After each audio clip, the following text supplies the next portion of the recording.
Have you ever stopped to ponder how scrolling through your social media feeds affects your mind? In the blink of an eye, we've been swept up by a digital revolution. This revolution has transformed our world, and with it, our daily habits. We live in an era where the first thing we do in the morning and the last thing we do at night is check our social media feeds. It's like the digital age has woven itself into the very fabric of our existence. Social media, once a novelty, now stands as a cornerstone of our lives. It's become our source of news, our platform for self-expression, our medium for connection. But as we've invited these platforms into our lives, we've also opened the door to a range of psychological impacts. Now, let's think about this for a moment. Each time you scroll through your feed, you're exposed to a barrage of information, images, and opinions. You see your old school friend basking in their seemingly perfect life, celebrities showcasing their flawless beauty, strangers discussing their political stances, and all this while you're sitting in your pajamas, sipping your morning coffee. This constant exposure has a profound effect on our psyche. It shapes our perception of reality, our self-esteem, even our relationships. And it's not always for the better. Studies have shown that heavy social media use can lead to feelings of inadequacy, loneliness, and even depression.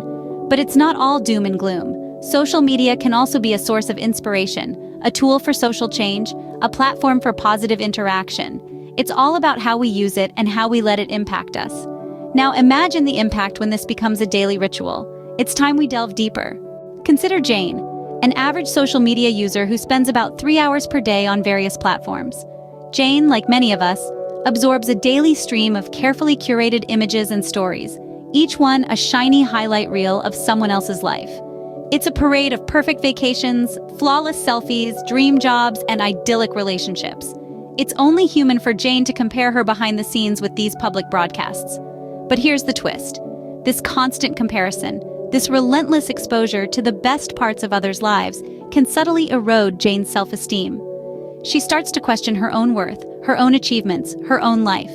She starts to see herself through a distorted lens, one that magnifies imperfections and minimizes her strengths. This is the insidious effect of the comparison trap. Research supports this. A study published in the Journal of Social and Clinical Psychology found a correlation between the time spent on social media and decreased self-esteem.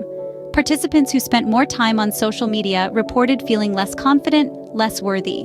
They felt their lives didn't measure up to the lives they saw on their screens. But why does this happen? The simple answer is that social media is not an accurate reflection of reality. It's a skewed version, heavily edited and strategically presented. And when Jane compares her raw, unfiltered life to these polished presentations, it's no wonder her self-esteem takes a hit. The impact of this is far-reaching. Lower self-esteem can affect Jane's mental health, her relationships, and her overall well-being. It can lead her to seek validation from external sources, to rely on likes and comments for a sense of worth.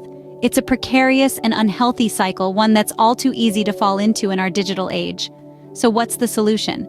It starts with awareness. By understanding the potential pitfalls of social media, we can navigate the digital landscape more mindfully. We can learn to consume content without letting it consume us. Jane's story is far from unique. It's a common tale in our digital age. Let's turn to another case study. Meet John, a man who finds himself constantly checking his partner's social media activity. John is not alone in this habit.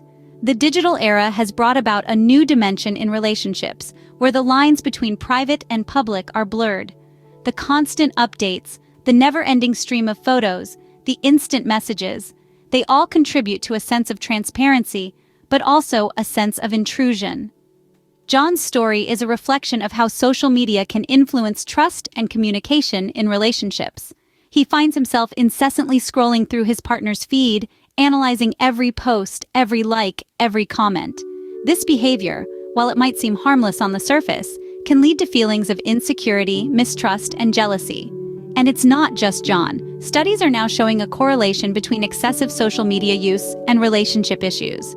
A study by the University of Guelph in Canada found that individuals who spend more time on social media are more likely to feel jealous of their partners.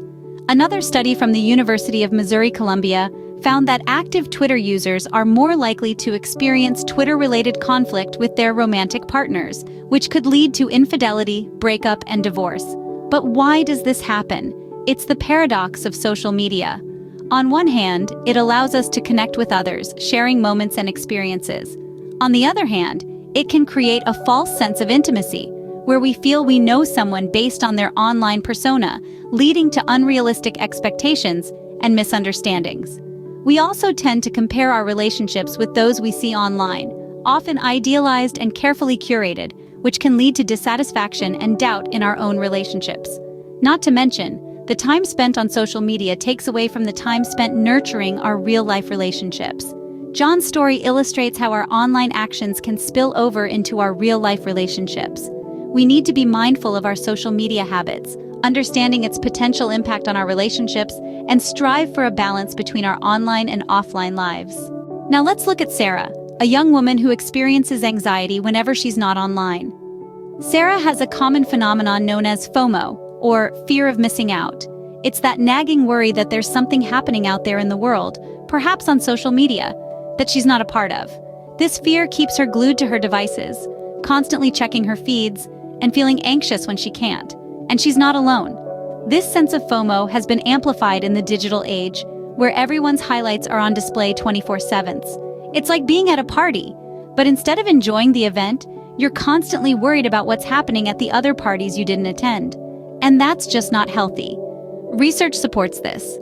A study from the University of Pittsburgh found that young adults who spent more than 2 hours a day on social media were twice as likely to feel socially isolated. Another study from the Royal Society for Public Health in the UK found that Facebook, Instagram, Snapchat, and Twitter all harm young people's mental health, contributing to anxiety, depression, loneliness, and poor body image. Yet another study, this one from the University of Pennsylvania, found that limiting social media use to 30 minutes a day resulted in significant reductions in loneliness and depression. It's clear that while social media can connect us, excessive use can also make us feel more alone and more anxious. Let's go back to Sarah. She's not just a statistic, she's a real person who has let her fear of missing out dictate her life. She's anxious when she's not online, and she's unhappy when she is, constantly comparing her life to the carefully curated ones she sees on her feed. It's a no-win situation. Sarah's story is not unique. There are many people like her who are struggling with the mental health implications of social media use. But it's not all doom and gloom. There are strategies we can employ to use social media in healthier ways, which we'll explore in the next segment. Sarah's experience highlights the potential mental health implications of our digital lives. So, what can we do to mitigate these impacts and cultivate a healthier online presence? The first step towards healthier social media use is setting boundaries. Set a time limit for your daily social media usage. This may be an hour a day, or perhaps even less. What's important is to ensure that your time spent online does not eclipse more important aspects of your life. It's equally crucial to determine what you want from your online interactions.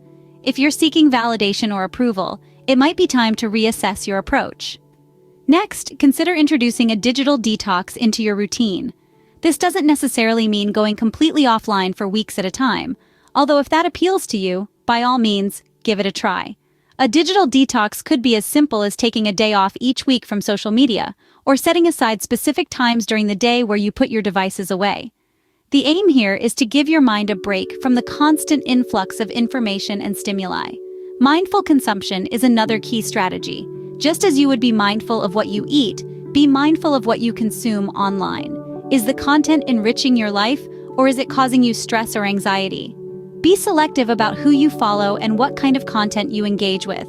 Seek out positive and inspiring content, and don't be afraid to unfollow or mute accounts that don't serve your mental well-being. Finally, remember the importance of maintaining a balance between online and offline life. Social media can be a fantastic tool for connection and learning, but it's no substitute for the richness of real-life experiences. Spend time with loved ones, engage in hobbies, explore nature, read a book. The real world has so much to offer. Remember, it's not about wholly abandoning social media, but instead learning to use it in a way that serves you, not the other way around. Before you go, take a moment to drop your insights below. How has social media shaped your mind? Could you share your thoughts in the comments? Remember to like and subscribe for more thought-provoking content. See you in the following video.